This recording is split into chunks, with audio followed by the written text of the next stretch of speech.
Hello, শুনিছে না?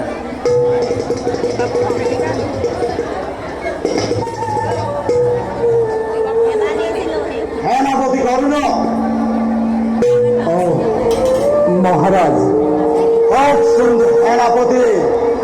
আজ যুদ্ধর ফলাফল কি?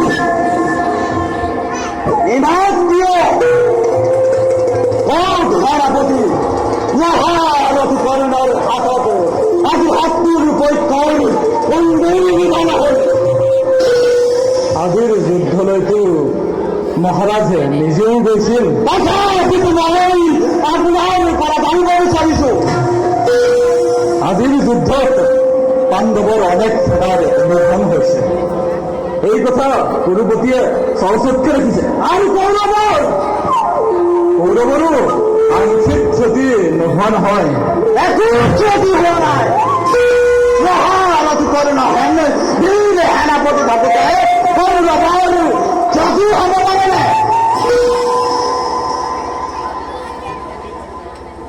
বিদ্ৰোহ নকৰিব মহাৰাজ, বিদ্ৰোহ নকৰিব। এই কৰ্ণই জীৱনত কেতিয়াও বিদ্ৰোহ সহ্য নকৰে। ক্ষেত্ৰত পলায়ন কৰা বীৰে কেতিয়াও সন্মান পাব নোৱাৰে। কাৰ্যক্ষেত্ৰত বীৰত্বৰ চিনাকি নিদিলে ৰণক্ষেত্ৰ এৰি পলায়ন কৰা সেনাপতি কেতিয়াও কোনেও সন্মান নকৰে।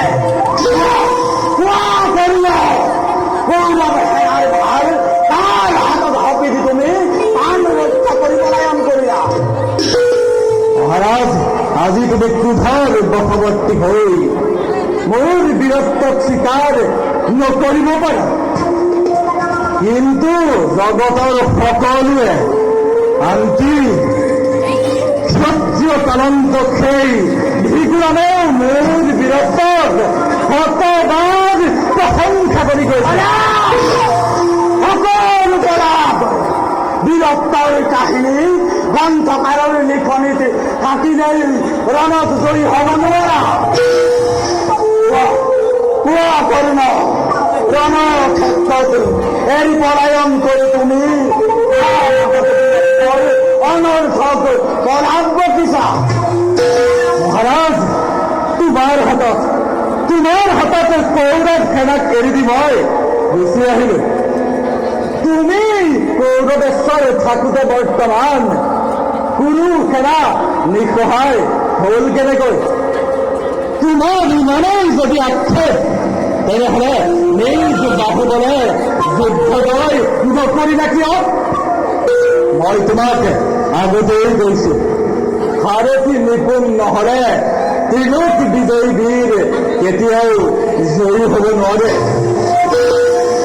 আজি যদি পাৰ্থৰ ৰথত শ্ৰীকৃষ্ণ সাৰথী নাথাকিলহেঁতেন, তেনেহলে পাৰ্থৰ এনে কি সাহস যে এই কৰ্মক পৰাজিত কৰিব পাৰে?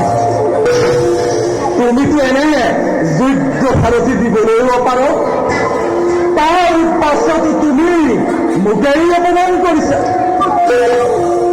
নাই, জীৱনত কোনো দিন ভবা নাছিলো যে তোমাৰ পৰা এনে অপমান পাম। মই তোমাক আগতেও কৈছো, পুনৰবাৰ কম, তুমি নিজ ইচ্ছামতে সেনাপতি নিয়োগ কৰি কুৰুক্ষেত্ৰ ৰণত জয়লাভ কৰা। মোৰ কৰ্তব্যত হল অগ্ৰসৰ। তুমি যে এজন নিপুণ সাৰথীৰ অভাৱত যুদ্ধ জয়লাভ কৰিব পৰা নাই, সেই কথা মই আগেই জনা নাছিলো। এতিয়া জানিব পাৰিছো যেতিয়া, এতিয়া তাৰ নিশ্চয় এটি বিধান কৰিম। বাৰু কোৱাচোন সখা, আমাৰ পক্ষত এনে কোন নিপুণ সাৰথী আছে যাৰ সাৰথ্যত তুমি যুদ্ধত জয়লাভ কৰিব পাৰিবা? মধ্যপতি শৈল্য, স্বৰ্গৰ ইন্দ্ৰৰ মাতুলি সাৰথী বিষ্ণুৰ দাৰুক আৰু মৰ্তৰ শ্ৰীকৃষ্ণ দৰে মধ্যপতি অতি নিপুণ সাৰথী। তাৰ সাৰথ্য কৰ্মক স্বয়ং ভাৰ্গৱেও প্ৰশংসা কৰি গৈছে।